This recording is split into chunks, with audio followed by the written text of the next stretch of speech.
Welcome to saviour competition classes. ਅੱਜ ਆਪਾਂ ਕਰਨ ਚੱਲੇ ਫੰਡਾਮੈਂਟਲ ਰਾਈਟਸ ਜੋ ਕਿ ਮਾਸਟਰ ਕੈਡਰ ਜਾਂ ਕਿਸੇ ਵੀ ਐਗਜ਼ਾਮ ਦੇ ਲਈ ਬਹੁਤ ਹੀ ਇੰਪੋਰਟੈਂਟ ਨੇ। ਫੰਡਾਮੈਂਟਲ ਰਾਈਟਸ ਇੰਨੇ ਇੰਪੋਰਟੈਂਟ ਹੈ ਕਿ ਇਹ ਜਿਹੜੇ ਫੰਡਾਮੈਂਟਲ ਰਾਈਟਸ ਹੈ ਹਰੇਕ ਹੀ ਐਗਜ਼ਾਮ ਦੇ ਵਿੱਚ ਪੁੱਛੇ ਜਾਂਦੇ ਆ ਤੇ ਤੁਹਾਨੂੰ ਮੈਂ ਦੱਸੂਗਾ ਵੀ ਕਿਸ ਹਿਸਾਬ ਦੇ ਕੁਐਸਚਨ ਆਉਂਦੇ ਆ। ਆਪਾਂ ਲਾਸਟ ਕੁਐਸਚਨ ਕਰਾਂਗੇ ਕਿਸ ਹਿਸਾਬ ਦੇ ਕੁਐਸਚਨ ਪੁੱਛੇ ਜਾਂਦੇ ਆ। ਅੱਜ ਆਪਾਂ ਸਟਾਰਟ ਕਰਨ ਚੱਲੇ ਆ ਫੰਡਾਮੈਂਟਲ ਰਾਈਟਸ। ਜਿਹੜੇ ਫੰਡਾਮੈਂਟਲ ਰਾਈਟਸ ਨੇ ਇਹ अपने पार्ट तीजे आर्टिकल 12 तो लेके 35 तक ने। आर्टिकल 12 तो लेके 35 तक लिखे हुए ने अपने संविधान अपने कॉन्स्टिट्यूशन दे विच। ठीक है जी, आर्टिकल 12 तो लेके 35 तक कवर करते ने पार्ट 3 दे विच। लास्ट ईयर क्वेश्चन आया सीगा कि जेडे अपने फंडामेंटल राइट्स पार्ट फर्स्ट विच है, सेकंड विच है, थर्ड विच है कि फोर्थ विच है। ठीक है जी, तो अपना पार्ट हैगा थर्ड। पार्ट थर्ड दे विच अपने हैगा कॉन्स्टिट्यूशन संविधान दे विच फंडामेंटल राइट्स मौलिक अधिकार जिन्हों ਆਪਾਂ ਕਹਿ ਦਿੰਦੇ ਆ। ठीक है जी, ਤੇ ਹੁਣ ਆਪਾਂ ਸਟਾਰਟ ਕਰਨ ਚੱਲੇ ਆ। ਆਰਟੀਕਲ 12 ਕੀ ਗੱਲ ਕਰਦਾ ਹੈ? ਆਰਟੀਕਲ 12 ਗੱਲ ਕਰਦਾ ਹੈ ਇਹਦੀ ਡੈਫੀਨੇਸ਼ਨ ਬਾਰੇ। ਆਰਟੀਕਲ 12 ਗੱਲ ਕਰਦਾ ਹੈ ਡੈਫੀਨੇਸ਼ਨ ਬਾਰੇ ਵੀ ਫੰਡਾਮੈਂਟਲ ਰਾਈਟਸ ਹੁੰਦੇ ਕੀ ਨੇ। डेफिनेशन बारे फंडामेंटल राइट्स दे। ठीक है जी, आर्टिकल 12 गल करता है फंडामेंटल राइट्स दे डेफिनेशन दी। ठीक है, नाल दी नाल नोट डाउन करी चलो क्योंकि ये ਆਪਾਂ ਅੱਜ ਦਾ ਸਭ ਤੋਂ ਇੰਪੋਰਟੈਂਟ ਟੌਪਿਕ ਆ ਚੱਲਿਆ। ठीक है, नेक्स्ट ਆਪਾਂ ਦੇਖਦੇ ਆ आर्टिकल 14। आर्टिकल 14 देखते हैं ਆਪਾਂ।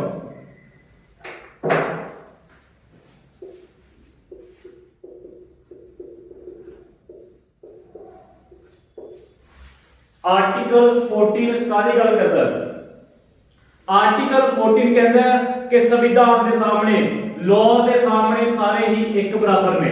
संविधान के सामने लॉ के सामने सारे ही एक बराबर ने। Equality before law, equality before law. ठीक है, ਇਹਦਾ मीनिंग की है?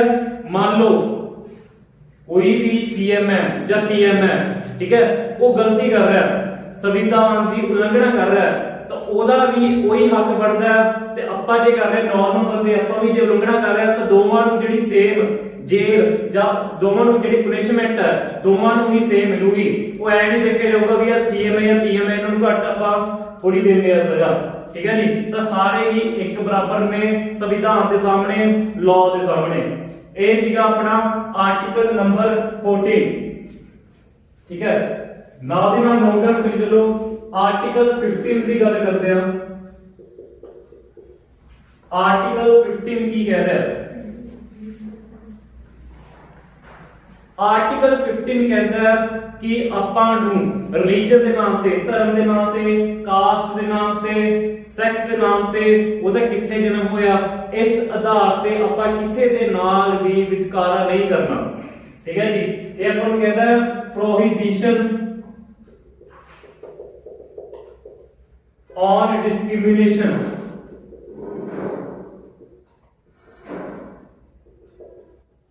on basis of religion, race, caste, place of birth, etc.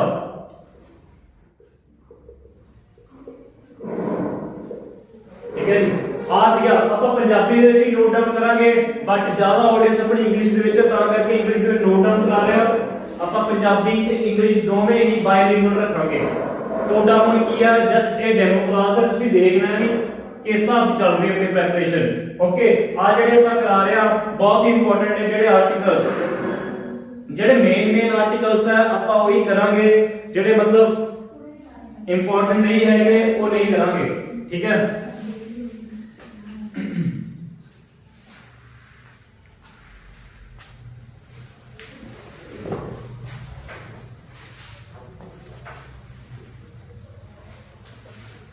Done. 14 से 15 अपना हो गया। ठीक है, नेक्स्ट अपन देखते हैं आर्टिकल नंबर 16।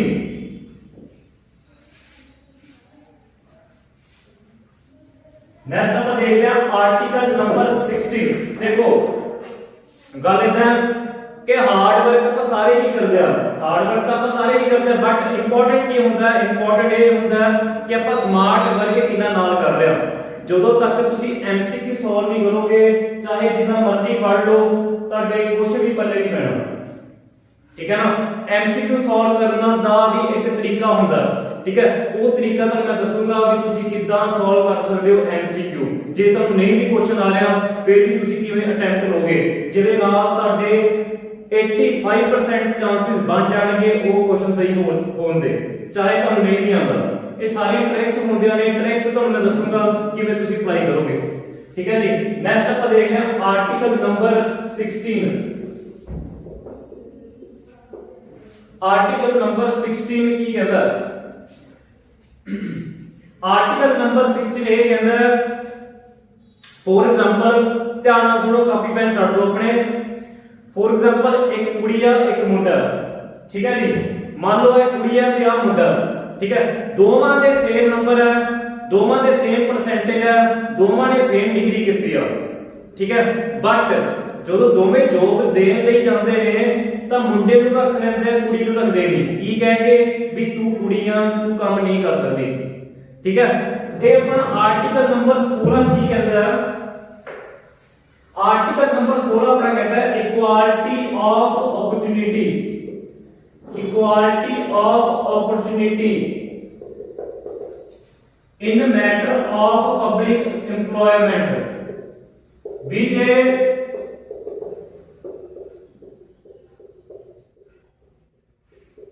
ਇਹ ਕਹਿੰਦਾ ਹੈ ਵੀ ਜੇ ਮੁੰਡੇ ਤੇ ਕੁੜੀ ਦੇ ਸੇਮ ਨੰਬਰ ਹੈ, ਤੁਸੀਂ ਇਹ ਕਹਿ ਕੇ ਵਿਤਕਰਾ ਨਹੀਂ ਕਰ ਸਕਦੇ ਵੀ ਅਸੀਂ ਮੁੰਡੇ ਨੂੰ ਚੱਕਾਂਗੇ ਵੀ ਮੁੰਡਾ ਵਧੀਆ ਕੰਮ ਕਰ ਸਕਦਾ, ਹਾਰਡ ਵਰਕ ਕਰ ਸਕਦਾ। ਇਹ ਆਪਾਂ ਜੇ ਇਹ ਤੁਹਾਡੇ ਨਾਲ ਕਿਤੇ ਵੀ ਹੁੰਦਾ, ਮੰਨ ਲਓ ਅੱਗੇ ਲਾਈਫ ਦੇ ਵਿੱਚ ਵੀ ਜੇ ਕਦੇ ਹੋਇਆ, ਤਾਂ ਤੁਸੀਂ ਆਰਟੀਕਲ 16 ਦੇ ਆਧਾਰ ਤੇ ਇਸ ਨੂੰ ਇਲੀਗਲ ਕਹਿ ਸਕਦੇ ਹੋ, ਠੀਕ ਹੈ ਜੀ। ਇਹ ਆਪਣਾ ਆਰਟੀਕਲ ਨੰਬਰ 16 ਕਹਿੰਦਾ ਹੈ ਵੀ ਆਪਾਂ ਕਿਸੇ ਦੇ ਨਾਲ ਵਿਤਕਰਾ ਨਹੀਂ ਕਰ ਸਕਦੇ।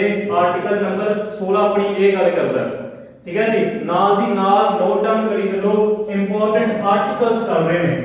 ਨੈਕਸਟ ਆਪਾਂ ਦੇਖਦੇ ਹਾਂ ਆਰਟੀਕਲ ਨੰਬਰ 17। ਆਰਟੀਕਲ ਨੰਬਰ 17 ਕੀ ਗੱਲ ਕਰਦਾ? ਦੇਖੋ ਆਜ਼ਾਦੀ ਤੋਂ ਪਹਿਲਾਂ ਕੀ ਹੁੰਦਾ ਸੀਗਾ, ਭੇਦਭਾਵ ਬਹੁਤ ਹੁੰਦਾ ਸੀਗਾ, ਜਿੱਦਾਂ ਵੀ ਬ੍ਰਾਹਮਣ ਹੋ ਗਿਆ, ਛਤਰੀਆ ਹੋ ਗਿਆ, ਸ਼ੂਦਰ ਹੋ ਗਿਆ, ਵੈਸ਼ਯ ਹੋ ਗਿਆ, ਠੀਕ ਹੈ ਜੀ, ਠੀਕ ਹੈ ਜੀ। ਆਰਟੀਕਲ 17 ਕੀ ਕਹਿੰਦਾ? ਆਰਟੀਕਲ 17 ਕਹਿੰਦਾ ਜਿੱਦਾਂ ਆਪਣੇ ਆਜ਼ਾਦੀ ਤੋਂ ਪਹਿਲਾਂ ਕੀ ਹੁੰਦਾ ਸੀਗਾ, ਬ੍ਰਾਹਮਣ, ਛਤਰੀਆ, ਵੈਸ਼ਯ, ਸ਼ੂਦਰ, ਹੈਨਾ। ਸ਼ੂਦਰ ਤੇ ਵੈਸ਼ਯ ਨੂੰ ਤੁਹਾਨੂੰ ਪਤਾ ਹੀ ਹੈ ਲੋਅਰ ਕਲਾਸ ਮੰਨਿਆ ਜਾਂਦਾ ਸੀਗਾ। ਉਹਨਾਂ ਦੇ ਹੱਥ ਦਾ ਪਾਣੀ ਵੀ ਨਹੀਂ ਪੀਤਾ ਜਾਂਦਾ ਸੀਗਾ, ਰੋਟੀ ਵੀ ਨਹੀਂ ਖਾਧੀ ਜਾਂਦੀ ਸੀ, ਕੋਈ ਕੰਮ ਵੀ ਨਹੀਂ ਕਰਾਇਆ ਜਾਂਦਾ ਸੀ, ਠੀਕ ਹੈ। ਉਹ ਜਿਹੜੀ ਰੀਤ ਪ੍ਰਥਾ ਚੱਲਦੀ ਆ ਰਹੀ ਸੀ ਤੇ ਆਪਣੇ ਜਿਹੜੇ ਇੰਡੀਆ ਦੇ ਲੋਕਾਂ ਨੇ ਕਿਹਾ, ਕਹਿੰਦਾ ਜੇ ਇਦਾਂ ਚੱਲਦਾ ਰਿਹਾ ਤਾਂ ਆਪਣਾ ਜਿਹੜਾ ਦੇਸ਼ ਹੈ ਕਦੇ ਵੀ ਅੱਗੇ ਵੱਧ ਨਹੀਂ ਸਕਦਾ, ਸਕਸੈਸਫੁਲ ਨਹੀਂ ਹੋ ਸਕਦਾ। ਫਿਰ ਆਪਣੇ ਕੀ ਹੈ ਜਿਹੜਾ ਕਨਸਟੀਟਿਊਸ਼ਨ ਸੰਵਿਧਾਨ ਬਣਾ ਲਏ ਸੀਗੇ, ਉਦੋਂ ਆਰਟੀਕਲ ਨੰਬਰ 17 ਲਿਆਏ ਸੀਗੇ। ਆਰਟੀਕਲ ਨੰਬਰ 17 ਲਿਆਏ ਸੀ। ਆਰਟੀਕਲ ਨੰਬਰ 17 ਕੀ ਗੱਲ ਕਰਦਾ? आर्टिकल नंबर 17 क्या करता है? अबोलिशन ऑफ अनटचेबिलिटी, मतलब छुआछूत ਨੂੰ ਖਤਮ ਕਰਨ ਦੀ ਗੱਲ ਕਰਦਾ ਹੈ। ਛੁਆਛੂਤ ਨੂੰ ਖਤਮ ਕਰਨ ਦੀ ਗੱਲ ਕਰਦਾ ਹੈ। ਅੱਜ ਜੇ ਤੁਹਾਨੂੰ ਪ੍ਰੈਕਟੀਕਲੀ ਗੱਲ ਦੱਸਾਂ, ਜਦ ਕਿਤੇ ਵੀ ਇਹ ਚੀਜ਼ ਹੁੰਦੀ ਆ, ਛੁਆਛੂਤ ਹੁੰਦੀ ਆ ਕਿ ਮੈਂ ਉਹ ਸ਼ੂਦਰ ਹੈ, ਮੈਂ ਉਹਦੇ ਹੱਥ ਦਾ ਪਾਣੀ ਨਹੀਂ ਪੀਣਾ, ਉਹਦਾ ਰੋਟੀ ਨਹੀਂ ਖਾਣੀ, ਤੇ ਸਿੱਧਾ ਜੇ ਆਪਾਂ ਨੂੰ ਦਿਖਦਾ ਸਿੱਧਾ ਆਪਾਂ ਆਰਟੀਕਲ 17 ਦੇ ਆਧਾਰ ਤੇ ਸੁਪਰੀਮ ਕੋਰਟ ਜਾਂ ਹਾਈ ਕੋਰਟ ਜਾਵਾਂਗੇ ਤੇ ਕਹਾਂਗੇ ਵੀ ਆ ਇਦਾਂ ਹੋ ਰਿਹਾ, ਇੱਥੇ ਇਦਾਂ ਹੋ ਰਿਹਾ, ਠੀਕ ਹੈ ਨਾ। ਇਹ ਇਲੀਗਲ ਆ, ਛੂਆਛੂਤ ਅੱਜ ਦੇ ਸਮੇਂ ਵਿੱਚ ਨਹੀਂ ਹੋ ਸਕਦੀ। ਡਨ ਹੈ ਜੀ ਇੱਥੋਂ ਤੱਕ? ਅਬੋਲਿਸ਼ਨ ਆਫ ਅਨਟਚੇਬਿਲਿਟੀ, ਠੀਕ ਹੈ। ਆਰਟੀਕਲ 14 ਕੀ ਗੱਲ ਕਰਦਾ ਸੀਗਾ ਆਪਣਾ ਵੀ ਲਾਅ ਦੇ ਆਧਾਰ ਤੇ ਸਾਰੇ ਹੀ ਸੇਮ ਨੇ। ਆਰਟੀਕਲ 15 ਕੀ ਗੱਲ ਕਰਦਾ ਸੀਗਾ ਵੀ ਧਰਮ ਦੇ ਨਾਮ ਤੇ, ਜਾਤੀ ਦੇ ਨਾਮ ਤੇ, ਕਾਸਟ ਦੇ ਨਾਮ ਤੇ ਕਿਸੇ ਨਾਲ ਹੀ ਵਿਤਕਰਾ ਨਹੀਂ ਹੋਏਗਾ। ਆਰਟੀਕਲ 16 ਆਪਣੇ ਗੱਲ ਕਰਦਾ ਸੀ ਵੀ ਪਬਲਿਕ ਐਮਪਲੋਇਮੈਂਟ ਮੁੰਡੇ ਕੁੜੀ ਨੂੰ ਦੋਵਾਂ ਨੂੰ ਹੀ ਸੇਮ ਮਿਲੂਗੀ, ਜੇ ਦੋਵਾਂ ਨੂੰ ਹੀ ਇਕੱਠੇ ਵੀ ਇਦਾਂ ਵਿਤਕਰਾ ਨਹੀਂ ਕਰਿਆ ਜਾਊਗਾ ਵੀ ਤੂੰ ਮੁੰਡਾ ਹੈ ਜਾਂ ਤੂੰ ਕੁੜੀ ਹੈ, ਤੈਨੂੰ ਅਸੀਂ ਨਹੀਂ ਰੱਖਾਂਗੇ, ਠੀਕ ਹੈ। ਆਰਟੀਕਲ 17 ਆਪਣਾ ਕਰਦਾ ਗੱਲ ਛੂਆਛੂਤ ਨੂੰ ਖਤਮ ਕਰਨ ਦੀ, ਠੀਕ ਹੈ ਜੀ। ਨੈਕਸਟ ਆਪਾਂ ਦੇਖਦੇ ਹਾਂ ਆਰਟੀਕਲ ਨੰਬਰ 18।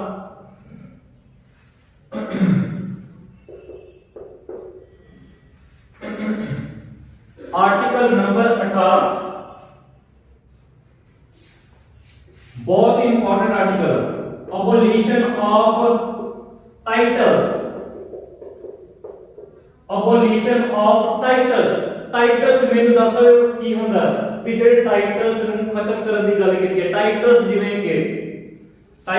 ਕਿ ਕੋਈ ਵੀ ਅੱਜ ਆਪਣੇ ਨਾਮ ਦੇ ਅੱਗੇ ਕੋਈ ਵੀ ਬੰਦਾ ਰਾਜਾ, ਮਹਾਰਾਜਾ, ਬਾਦਸ਼ਾਹ, ਠੀਕ ਹੈ, ਇਹ ਚੀਜ਼ਾਂ ਨਹੀਂ ਲਗਾ ਸਕਦਾ। ਦੇਖੋ ਦੇਸ਼ ਆਜ਼ਾਦ ਹੋਣ ਤੋਂ ਪਹਿਲਾਂ ਤੁਹਾਨੂੰ ਪਤਾ ਹੀ ਆ ਕਿੰਨੇ ਮਹਾਰਾਜੇ ਰਾਜੇ ਹੁੰਦੇ ਸੀਗੇ। ਜਿਹੜਾ ਆਪਣਾ ਕੈਪਟਨ ਹੈ, ਠੀਕ ਹੈ, ਇਹ ਵੀ ਰਾਜੇ ਮਹਾਰਾਜਿਆਂ ਦੇ ਪਰਿਵਾਰ ਚੋਂ, ਇਹਨਾਂ ਦਾ ਜਿਹੜਾ ਪਾਪਾ ਜਾਂ ਇਹਨਾਂ ਦਾ ਦਾਦਾ ਉਹ ਵੀ ਰਾਜੇ ਮਹਾਰਾਜੇ ਸੀਗੇ, ਠੀਕ ਹੈ। ਜੇ ਅੱਜ ਦੀ ਘੜੀ ਕੈਪਟਨ ਵੀ ਆਪਣੇ ਅੱਗੇ ਰਾਜਾ ਲਾਉਂਦਾ ਨਾ ਤਾਂ ਉਹਨੂੰ ਕੀ ਆ ਪਨਿਸ਼ਮੈਂਟ ਹੋ ਸਕਦੀ ਆ ਆਰਟੀਕਲ 18 ਦੇ ਅਧੀਨ। ਆਰਟੀਕਲ 18 ਦੇ ਅਧੀਨ ਉਹਨੂੰ ਪਨਿਸ਼ਮੈਂਟ ਹੋ ਸਕਦੀ ਆ ਵੀ ਇਹ ਇਲੀਗਲ ਹੈ, ਇਹ ਬੰਦਾ ਇਦਾਂ ਨਹੀਂ ਕਰ ਸਕਦਾ। ਤਾਂ ਸਾਰਿਆਂ ਦੇ ਵਿੱਚ ਇਕੁਆਲਿਟੀ ਰੱਖਣੀ ਵੀ ਸਾਰੇ ਹੀ ਸੇਮ ਨੇ, ਠੀਕ ਹੈ। ਤਾਂ ਇਹ ਰਾਜਾ, ਮਹਾਰਾਜਾ, ਬਹਾਦਰ, ਹਨਾ, ਇਹ ਚੀਜ਼ਾਂ ਖਤਮ ਕੀਤੀਆਂ ਸੀਗੀਆਂ, ਠੀਕ ਹੈ। ਅੱਜ ਜੇ ਇੱਕ ਹੋਰ ਐਗਜ਼ਾਮਪਲ ਦੱਸ ਦੇਣਾ, ਅੱਜ ਜੇ ਬੰਦੇ ਨੂੰ ਕਿਸੇ ਨੂੰ ਭਾਰਤ ਰਤਨ ਜਾਂ ਪਦਮ ਵਿਭੂਸ਼ਣ ਇਹੋ ਜਿਹੇ ਅਵਾਰਡ ਮਿਲਦੇ ਆ, ਉਹ ਬੰਦਾ ਵੀ ਆਪਣੇ ਨਾਮ ਅੱਗੇ ਇਹੋ ਜਿਹੇ ਅਵਾਰਡਾਂ ਦਾ ਜ਼ਿਕਰ ਨਹੀਂ ਕਰ ਸਕਦਾ, ਠੀਕ ਹੈ। ਜੇ ਉਹ ਅਵਾਰਡ ਆਪਣੇ ਮੂਹਰੇ ਨਾਮ ਦੇ ਮੂਹਰੇ ਲਾਉਂਦਾ ਤਾਂ ਜਿਹੜੇ ਉਹਨੂੰ ਅਵਾਰਡ ਮਿਲੇ ਨੇ ਉਹ ਕੈਂਸਲ ਹੋ ਜਾਣਗੇ, ਉਤੋਂ ਉਹ ਲਿੱਤੇ ਜਾਣਗੇ, ਠੀਕ ਹੈ ਜੀ। ਇਹ ਗੱਲ ਕਰਦਾ ਆਪਣਾ ਅਬੋਲਿਸ਼ਨ ਆਫ ਟਾਈਟल्स, ਠੀਕ ਹੈ ਜੀ। ਕਲੀਅਰ ਹੈ ਅੱਜ ਤੱਕ?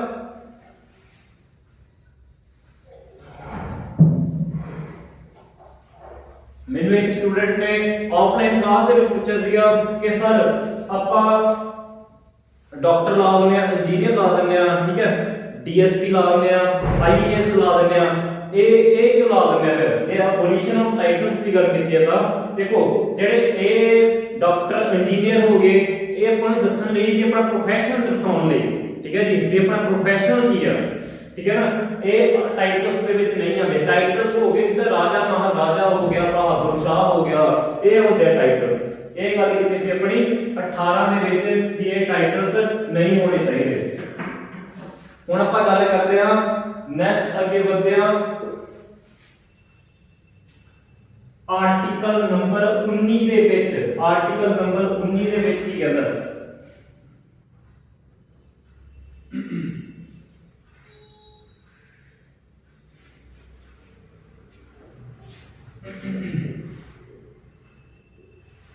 आर्टिकल नंबर 19 की गल करदा? देखो ये ਆਪਾਂ ਨੂੰ ਫਰੀडम ਦਿੰਦਾ ਕਿ ਆਪਾਂ ਜੋ ਹੈਗਾ ਸਪੀਚ ਦੇ ਸਕਦੇ ਆ, ਜੇ ਆਪਣੇ ਗੱਲ ਆ ਰਹੀ ਕੋਈ ਆਪਾਂ ਉਹ ਐਕਸਪ੍ਰੈਸ ਕਰ ਸਕਦੇ ਆ, ਠੀਕ ਹੈ। ਤਾਂ ਇਹਦੇ ਕੁਝ ਸਬ ਪਾਰਟਸ ਨੇ, ਆਪਾਂ ਉਹ ਕਰਨੇ ਆ, ਠੀਕ ਹੈ। ਜਿੱਦਾਂ 19 ਕਲੋਜ਼ ਏ ਇਹ ਗੱਲ ਕਰਦਾ ਹੈ ਸਪੀਚ ਐਂਡ ਐਕਸਪ੍ਰੈਸ਼ਨ ਦੀ। 19 क्लोज ए गल करता है स्पीच एंड एक्सप्रेशन दी। 19 क्लोज ए सीरीज वाइज चलना आपका भी 19 क्लोज ए गल करता है speech and expression the.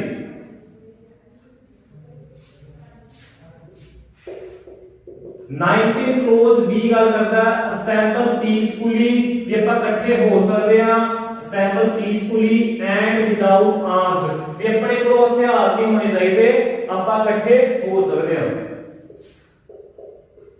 without arms मतलब ਹਥਿਆਰਾਂ ਤੋਂ ਬਿਨਾ, ਹਥਿਆਰਾਂ ਤੋਂ ਬਿਨਾ ਆਪਾਂ ਇਕੱਠੇ ਹੋ ਸਕਦੇ ਹਾਂ, ਹਥਿਆਰਾਂ ਤੋਂ ਬਿਨਾ ਆਪਾਂ ਇਕੱਠੇ ਹੋ ਸਕਦੇ ਹਾਂ, ਠੀਕ ਹੈ ਜੀ।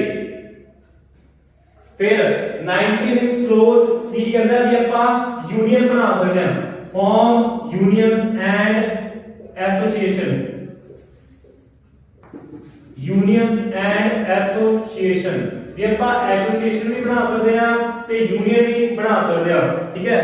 नाउ 19 क्लोज डी कहता है ਵੀ ਆਪਾਂ ਇੰਡੀਆ ਦੇ ਵਿੱਚ ਕਿਤੇ ਵੀ ਜਾ ਸਕਦੇ ਹਾਂ ਫ੍ਰੀਲੀ, ਆਪਾਂ ਨੂੰ ਵਿਦਆਊਟ ਕਿਸੇ ਦੇ ਡਰ ਤੋਂ ਬਿਨਾਂ ਆਪਾਂ ਕਿਤੇ ਵੀ ਘੁੰਮ ਸਕਦੇ ਹਾਂ, move freely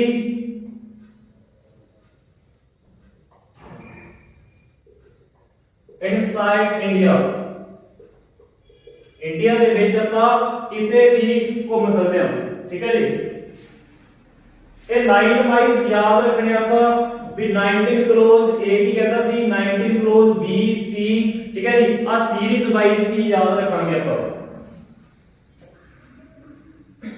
now last one की है 19 क्लोज ई अपनी गल करदा है भी ਆਪਾਂ कोई भी काम कर सकते हैं, प्रैक्टिस एनी प्रोफेशन भी ਆਪਾਂ कोई भी काम कर सकते हैं, ਆਪਾਂ कोई रोक नहीं सकता भी ਤੁਸੀਂ एक काम कर रहे हो, ठीक है जी। प्रैक्टिस एनी प्रोफेशन ऊपर लिख देना मैं क्योंकि जगह घट सी, सारे नोट डाउन कर रहा होएगा 19 क्लोज ए तो मैं ਇੱਥੇ नोट डाउन कर रहा 19 क्लोज ई की गल करदा।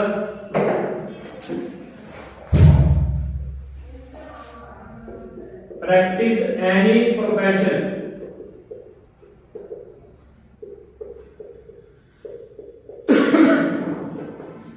प्रैक्टिस एनी प्रोफेशन मींस आप कोई भी काम कर सकते हैं। फॉर एग्जांपल आज मैं टीच कर रहा हूं, मैंने कोई रोक नहीं सकता, ठीक है भी ਤੁਸੀਂ टीच क्यों कर रहे हो, ठीक है। आज ਤੁਸੀਂ ਜੇ स्टडी कर रहे हो ਤੁਹਾਨੂੰ ਕੋਈ रोक नहीं सकता कि ਤੁਸੀਂ स्टडी क्यों कर रहे हो।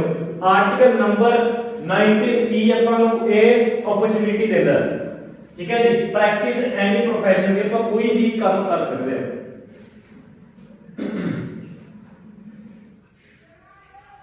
क्लियर है जी। तो ਅੱਜ ਲਈ ਇੰਨਾ ਹੀ, ਆਪਾਂ ਨੈਕਸਟ ਕੰਟੀਨਿਊ ਰੱਖਾਂਗੇ, ਠੀਕ ਹੈ। ਨੈਕਸਟ ਸੀਰੀਜ਼ ਦੇ ਵਿੱਚ ਆਪਾਂ 19 ਤੋਂ ਬਾਅਦ ਜਿਹੜੇ ਇੰਪੋਰਟੈਂਟ ਆਰਟੀਕਲਸ ਹੈ ਉਹ ਕਰਾਂਗੇ। ਅੱਜ ਤੱਕ ਇੰਨਾ ਹੀ, ਤੇ ਜੇ ਤੁਹਾਨੂੰ ਆਪਣੀ ਵਧੀਆ ਲੱਗ ਰਹੀ ਹੈ ਤਾਂ ਸੇਜ ਦੇ ਕੰਪੀਟੀਸ਼ਨ ਕਲਾਸਿਸ ਗਲੀ ਨੰਬਰ 20 ਅਜੀਤ ਰੋਡ ਦੇ ਵਿੱਚੋਂ ਆਓ। ਸਾਡੀ ਆਫਲਾਈਨ ਤੇ ਆਨਲਾਈਨ ਕਲਾਸਿਸ ਦੋਵੇਂ ਹੀ ਚੱਲ ਰਹੀਆਂ ਨੇ। ਮੈਂ ਖੁਦ ਤੁਹਾਨੂੰ ਜੀਕੇ ਟੀਚ ਕਰਾਂਗਾ ਤੇ ਸਾਡੇ ਸੇਜ ਦੇ ਸਰ ਮੈਥ, ਠੀਕ ਹੈ ਜੀ। ਤਾਂ ਅੱਜ ਲਈ ਇੰਨਾ ਹੀ। Thank you everyone.